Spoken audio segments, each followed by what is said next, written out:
So today we continue our recap of March Madness, and this one's going to be wrapping up the round of 64 with yesterday's games on Friday. Everything relatively was on par or expected to be. Of course, you see on screen right now, the number one seeds in Arizona and Florida had no issues whatsoever with their respective teams. There were two upsets, but you can put that in quotation marks with the both 9s upsetting the both the 8s. It's pretty much on par, pretty as much as even as possible. But again, if you're going off of seeding, it wasn't upset there. But everything else was standard. Even some of there were some teams that, of course, were supposed to win that won maybe closer than expected to be in the games, or in the scores. But we'll get to that in a second here. But again, starting from the top to the bottom here, like we talked about, Arizona and Florida rolling past their teams easily, 92-58 over Long Island for Arizona, and then Florida demolishing Prairie View A&M 114-55, scoring 60 in the first half and almost matching that in the second half with 54 points. We have Iowa State winning 108-74. Purdue advancing 104-71. UConn won the games like I talked about, a team that should win, was expected to win their game closer than maybe it should have been, 82-71. Virginia taking down Wright State, 82-73. Alabama taking down, I'm not even going to try and attempt that. I'm horrible pronouncing players and certain teams' names. So whatever, number 13 seed team, 90-70 in that one. Kansas taking down California Baptist, 68-60. Again, another matchup where it was expected for Kansas to win, but shouldn't have been that close for that, with only an 8-point win there, 8-point margin, I should say. Texas Tech taking down Akron by 20 points, 91-71. St. John's taking down Northern Iowa, 79-53. The Cinderella story, the big talk leading up to the tournament here, Miami, Ohio, certainly was controversial in their, if they deserve to make it because of being, at the time, being undefeated. Should they make it in? Should they not? They do, of course, with a 32-1 record, a historic season for their program for their program for Miami, Ohio, but it ends in a one and done against Tennessee, 78-56. Still phenomenal season for them, 32-3, nothing to be disappointed about.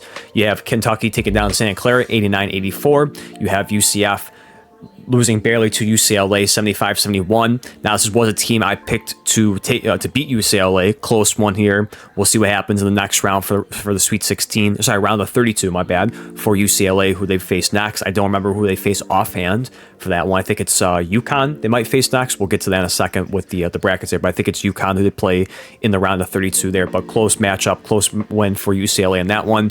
We have number 7 Miami taking down Missouri, 80-66. Again, another upset that I picked to be an upset for Missouri to advance to the round of 32. Did not happen there. Miami advances 80-66, and these are the two upsets of this one. Again, if you really want to put that in quote unquote upsets, but again, it's 9 versus 8, pretty much on par there.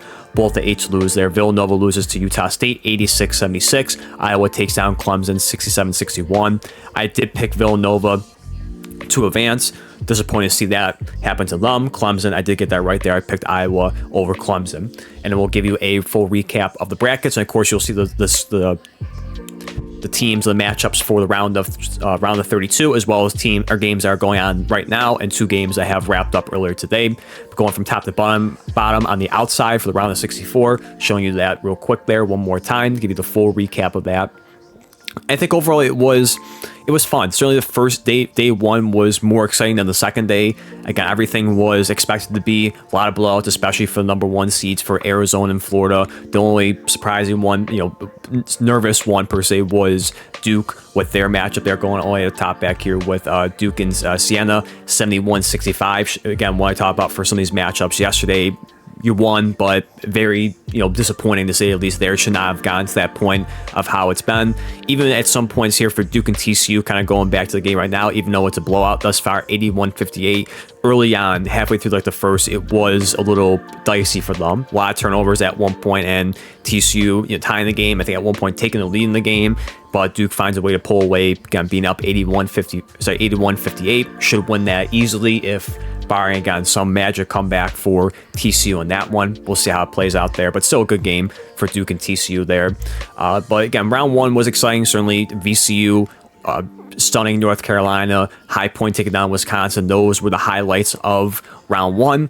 After that, there's not too many Cinderella stories per se outside of VCU and High Point. I mean, if you want to go off of seeding, you did have Texas, who was a number 11 seed, advance. You have Texas A&M, number 10 seed right now, getting blown out. As right now, 13 minutes left in the second half. 61-39 is a score for that for Houston. And everything else is pretty much about it. Again, not too many Cinderella stories outside VCU, and high points for small schools, really, for that one. So, again, a little disappointing for that. Maybe we thought maybe at least one more or two more teams would have shocked people. Again, like I said, we talked about that. You had that close with Duke, as well as I think there was another team, if I'm kind of scrolling through real quick. I think there was another one that almost won as well. I mean, Furman was close. Certainly, again, UConn winning by 11, but I would think the margin, I won't say it's close, but certainly it should be closer than expected to be. UCF was another one that was maybe a close upset. Not a small school compared to High Point and them, but a close matchup there to get the upset there to advance. And I was right. UCLA and UConn will be facing each other in the round of 32. And the two teams that are locked up right now to go into the Sweet 16, dropping down here, is Michigan taking care of business against St. Louis, 95-72, as well as Michigan State taking down Louisville 77-69. Michigan State will wait for the winners between UConn and UCLA, and Michigan will wait for the winners between Texas Tech and Alabama. That should be a really, really fun game to watch there when it comes on. I think if I have my dates wrong, it's tomorrow. I don't have my dates wrong. I thought for a second, I thought it was the 22nd, be tomorrow for that matchup at 9:45 p.m. Unfortunately, you gotta wait for at night to watch that. Sucks, unfortunately, but should be a great game at that point when it comes up there. A nice game to wrap up the round of 32 at that point there.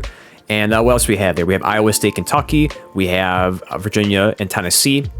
Still sticking to the bottom here. Nebraska and Vanderbilt in the round of 32. VCU and Illinois. We'll see if they can continue that Cinderella story. And that one, I mean, Illinois blew out Penn in the first round, 105-70. Kept it close and pushed the overtime against North Carolina. So we'll see what happens with that. But I do think their run will be over against Illinois in this one. And moving up here also to Florida and Iowa for the other number one seed moving into the round of 32.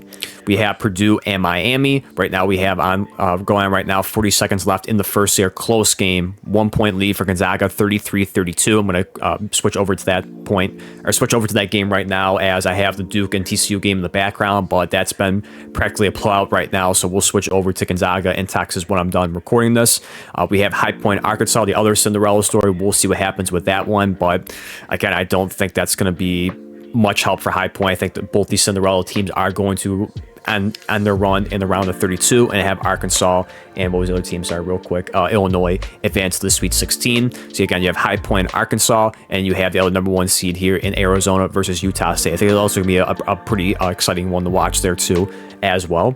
So again, that's going to wrap up the recap of the round of 64 and give you some insight into the round of 32 thus far. Again, only 2 games in the books, and we still have plenty of games going on right now. Duke and TCU, Gonzaga and Texas, and that should be it for right now going on. And Houston and Texas A&M at that point there. So you have 2 blowouts and you have 1 close game with Gonzaga and Texas.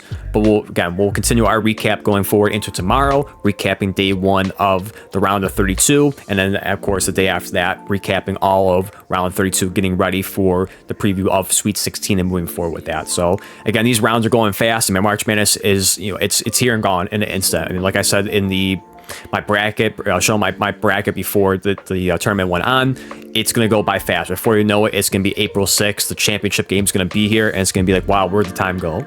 And it has been like that thus far too. We're already going through these games rapidly, and we're already halfway through the round of 32. They're exciting overall. It's been an exciting day 2 as well. What's in the matchups here? It was fun to watch Michigan and St. Louis, as well as Michigan State and Louisville, and certainly the rest of the games are great as well going on thus far there, and continue going on for the rest of the night into tomorrow. But again, we'll see you tomorrow for the recap around 32, and again, talk about that day more the day after, per se, on Monday, recapping all of round of 32 and see what happens.